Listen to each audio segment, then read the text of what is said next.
दो जासूस। नाम तो उनका था सेठ नज़ाकत, मगर वो थे एक मोटे जिस्म के मालिक। यही वजह थी कि वो रोज़ सुबह सवेरे वर्जिश के लिए करीबी पार्क में चले जाते थे ताकि अपना वज़न कम कर सके। एक दिन वो हसन मामूल वर्जिश कर रहे थे कि अचानक उन्हें महसूस हुआ जैसे कोई चीज़ उनके जिस्म से टकराई हो। उन्होंने फौरन पीछे मोड़कर देखा तो दो आदमी उनके पीछे खड़े हुए थे। इनमें से एक ने उनकी कमर में पिस्तौल लगा रखी थी। खबरदार हिलना नहीं, इनमें से एक बोला। भाई, कैसी बात कर रहे हो? बगैर हिले भला कोई वर्जिश कैसे कर सकता है? उन्होंने जवाब दिया। हम जैसा कहते हैं बस ऐसे ही करते जाओ। इस बार दूसरा शख्स बोला। अरे तो सीधा सीधा बोलो कि अब लोग मुझे कोई नई वर्जिश सिखाना चाह रहे हैं। अच्छा ठीक है, बोले अब क्या करना है? वो मासूमियत से बोले। खामोश, तुम्हें मालूम नहीं है तुम अगवा हो रहे हो? वो पिस्तौल उनकी कमर पर चबहोते हुए बोला। हैं? अगवा? वो भी दिन दहाड़े? वो हैरत से बोले। दिन दहाड़े नहीं, बल्कि सुबह सवेरे अगवा करना हमारा काम है, और काम के लिए सुबह सवेरे ही निकला जाता है। वो सामने सफेद रंग की कार नजर आ रही है, चुपचाप इसमें बैठ जा। अगर कोई चालाकी की तो फिर मारे जाओगे। पहला शख्स गुस्से से बोला। देखो मेरे पास भी कार है, ऐसा करें आप लोग चलें, मैं आप लोगों के पीछे आता हूं। हमें बेवकूफ समझ रखा है, ज्यादा होशियारी दिखाने की जरूरत नहीं, शराफत से कार में बैठो। वही शख्स गुस्से से बोला। ना चाहते हुए भी उन्हें कार में बैठना पड़ा। उनके बैठते ही कार फर्राटे भरती हुई नामालूम मंजिल की तरफ रवाना हो गई।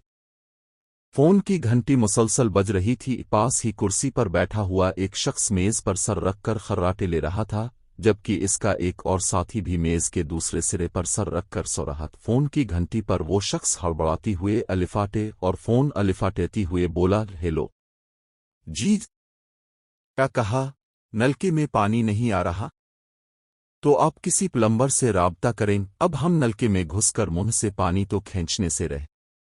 देखें, हमने ये इश्तिहार जरूर दिया था कि अपने मसले हमसे हल करवाएं, मगर इस तरह के मजदूरी वाले मसले हम हल नहीं करते। ये कहकर इसने बेजारी में फोन रख दिया। इसी दौरान उसका दूसरा साथी भी जमा ही लेता हुआ अलिफाटे चुपका था। ये दोनों दोस्त थे, एक का नाम कलीम और दूसरे का नवीद था। नौकरी न मिलने की वजह से दोनों ने फैसला किया कि बेरोजगारी से बेहतर है कि क्यों ना प्राइवेट जासूस बन जाए। फिर उन्होंने एक दफ्तर खोल लिया और अखबार में इश्तिहार दे दिया था कि अपने मसले हमसे हल करवाएं, मगर अभी तक उनकी खिदमात लेने कोई नहीं आया था। वो दोनों यूं ही बैठे मक्खियां मार रहे थे कि अचानक दफ्तर का दरवाज़ा खुला। एक 35 साला खातून अंदर दाखिल हुई, जिसे देखकर दोनों के चेहरों पर खुशी की एक लहर दौड़ अलिफट। सेठ नज़ाकत की अहलिया आलिया बेगम ने अपने मुलाजिम गफूर से पूछा। अरे तुम्हारे साहिब अभी तक वर्जिश से वापस नहीं आए? नहीं बेगम साहिबा, साहिब तो अभी तक नहीं आए। इसी दौरान फोन की घंटी बजी। गफूर ने फोन अलिफाटे आलिफ। कौन है? इसी दौरान आलिया बेगम ने पूछा। मालूम नहीं बेगम साहिबा, आपसे कोई बात करना चाह रहा है।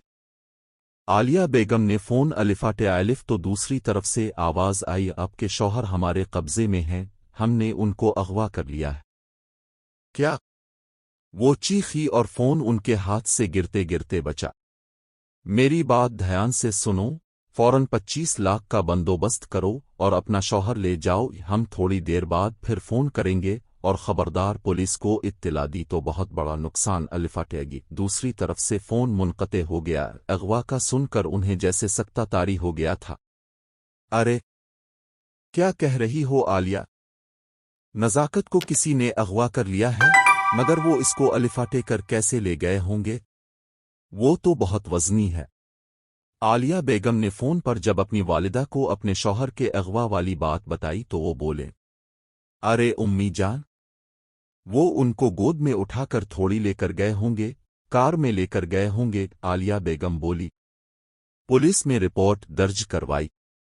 नहीं उम्मी, उन्होंने पुलिस को बताने से मना किया है।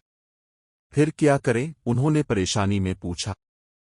आलिया बेगम ने कुछ सोचते हुए कहा। याद आया, कुछ दिन पहले मेरी नज़रों से एक इश्तिहार गुजरा था, ये प्राइवेट जासूस हैं, क्यों ना उनकी खिदमात ली जाए। हाँ, ये ठीक रहेगा। वालिदा ने भी इस बात की तायद की। फिर आलिया बेगम उनके दफ्तर जाने के लिए रवाना हो गईं। अपने दफ्तर में किसी खातून को आता देखकर दोनों जासूस सीधे होकर बैठ गए। तशरीफ रखिए। कलीम ने आलिया बेगम को कुर्सी पर बैठने का इशारा करते हुए कहा। शुक्रिया। वो कुर्सी पर बैठते हुए बोले। फिर उन्होंने अपना तारुफ करवाया। मेरा नाम आलिया है। आज सुबह सवेरे मेरे शौहर सेठ नज़ाकत को किसी ने अगवा कर लिया है और उन्होंने पुलिस को बताने की सूरत में संगीन नताइज की धमकी दी है। इसलिए मैं आप लोगों की खिदमत हासिल करने आई हूं। आप लोग किसी तरह मेरे शौहर को उन बदमाशों के चुंगल से छड़ा ले। बेगम साहिबा, आप परेशान ना हों, इंशाअल्लाह बहुत जल्द आपके शौहर आपके घर में होंगे। अब उन्होंने आपको दोबारा फ़ोन करने के लिए कब कहा है? कल शाम 7 बजे, उन्होंने बताया। ठीक है, हम कल शाम 6:45 बजे आपके घर पर होंगे। आप अपने घर का पत्ता लिखवा दें। आलिया बेगम उन्हें अपने घर का पत्ता लिखवाने लगी। दरवाजे पर घंटी मुसलसल बज रही थी। गफूर ने जाकर दरवाज़ा खोला तो वहां 2 ख़वातीन को मौजूद पाया। जी, आपको किससे मिलना है? हमें बेगम आलिया साहिबा से मिलना है। अच्छा, अब ठहरें, मैं अभी उनको बुलाता हूं। ये कहकर गफूर अंदर की तरफ चला गया।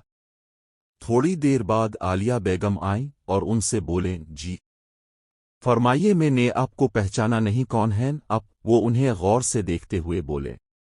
अरे बेगम साहिबा, आपने पहचाना नहीं? हम हैं प्राइवेट जासूस।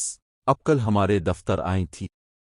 लेकिन आपने ये हुलिया क्या बनाया हुआ है? आलिया बेगम ने हैरत से पूछा। अरे बेगम साहिबा, ये हमारे काम का एक हिस्सा है। अच्छा, इन लोगों को फोन तो नहीं आया? नहीं नहीं, अभी नहीं आया। आप लोग अंदर आए, वो उन दोनों को घर के अंदर लेकर आए। अभी थोड़ी ही देर गुजरी होगी कि अचानक फोन की घंटी बजी। हेलो, एक जासूस ने रिसीवर कान से लगाते हुए कहा। अब बेगम नज़ाकत बोल रही हैं, दूसरी तरफ से आवाज आई। जी, मैं बेगम नज़ाकत बोल रही हूं। आपकी आवाज कल से कुछ मुख्तलिफ सी लग रही है, दूसरी तरफ से हैरानगी थी। जी, दरअसल मैं रात भर रोती रही हूं, इस वजह से आवाज मुख्तलिफ लग रही होगी। अच्छा, ये बताएं पैसे कब और कहां लाने हैं? हाँ, ये हुई नाकाम की बात। फिर वो उसे पत्ता समझाने लगा। दोनों जासूस जो औरतों के हुलिये में थे, आलिया बेगम के साथ कार में बैठकर अगवाकारों के बताए हुए पते पर पहुंचे और आलिया बेगम से कहा, बेगम साहिबा, आप हमारा यहीं कार में बैठकर इंतजार करें, हम सेठ साहिब को उन बदमाशों के चुंगल से छुड़वाकर अभी लाते हैं। ये कहकर वो दोनों बरीफ केस थामे आगे की तरफ बढ़ने लगे। इन दोनों को आता हुआ देखकर बास बोला, आखिर वादे के मुताबिक आप आ गईं, लेकिन आप दोनों में से बेगम नज़ाकत कौन है? वो 2 ख़वातीन को देखकर हैरान रह गया था। मैं हूँ, एक जासूस आगे बढ़ते हुए बोला, और ये मेरी जुड़वां बहन है, इसलिए हर वक्त मेरे साथ जड़ी रहती है। बास बोला, ठीक है, आपकी डिमांड के मुताबिक मैं पैसे ले आई हूँ, सेठ साहिब को फौरन छोड़ दें। वो उन्हें बरीफ केस देते हुए बोला। रकम तो पूरी है ना? बास बरीफ केस खोलकर रकम देखते हुए कहा। पूरी रात नोट गिन गिन कर रखे हैं इसमें, वो पुरएतिमाद लहजे में बोला। बिश्री, अंदर से सेठ साहिब को लेकर आप। बास बरीफ केस अपने एक साथी को पकड़ाते हुए बोला। बशा फौरन अंदर गया और सेठ साहिब को लेकर बाहर आया। ये देखें सेठ साहिब, आपकी बीवी अब से कितनी मोहब्बत करती हैं, कैसे रकम लेकर भागी भागी आ गईं आपको छुड़ाने के लिए। बास सेठ से बोला। लेकिन ये तो मेरी बीवी नहीं है, सेठ साहिब ने उनको हैरानगी से देखते हुए कहा। क्या? ये सुनकर बास उछल कर रह गया। वो उनका हाथ दबाते हुए बोला, अरे क्या हो गया है आपको? चंद दिनों में अपनी बीवी को ही भूल गए? अरे मैं आपकी बीवी हूं। सेठ नज़ाकत इसे हैरत से देखा और आगे बढ़ गए। इससे पहले कि दोनों जासूस सेठ नज़ाकत को लेकर जाते कि अचानक अंदर से बशरा भागते हुए आया और चीखते हुए बोला, बास, नोट नकली हैं। ये सुनकर बास हक्का बका रह गया और धाड़ कर बोला, हमारे साथ धोखा, पकड़ो उन्हें, बचकर जाने ना पाए।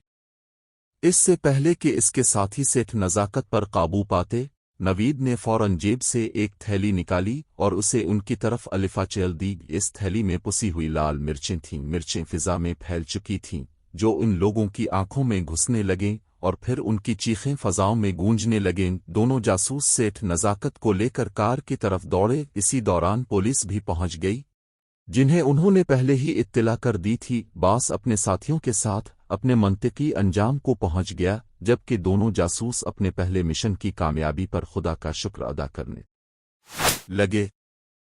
अगर आपको ये वीडियो पसंद आई हो और मज़ीद इस तरह की वीडियो देखना चाहते हो तो हमारे चैनल को सब्सक्राइब कर लें।